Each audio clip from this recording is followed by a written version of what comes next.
నమస్కారం ఘంటారావానికి స్వాగతం ముందుగా ప్రధానాంశాలు ఉగ్రకుట్రను భగ్నం చేసిన కోల్కతా పోలీసులు బంగాల్ అసోంలో 6 ముష్కరుల అరెస్ట్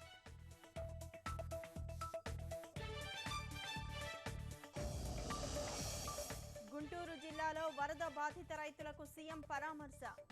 నిత్యావసరాలు వెంటనే అందించాలని అధికారులకు ఆదేశం కడపలో ఉద్రిక్తతల మధ్య మంజునాథ కమిషన్ విచారణ బీసీలకు అన్యాయం అంటూ మహిళ ఆత్మహత్యాయత్నం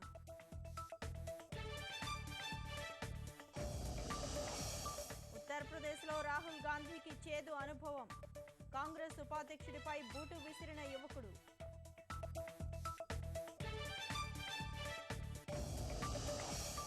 భారీ నష్టాలతో ముగిసిన మార్కెట్లు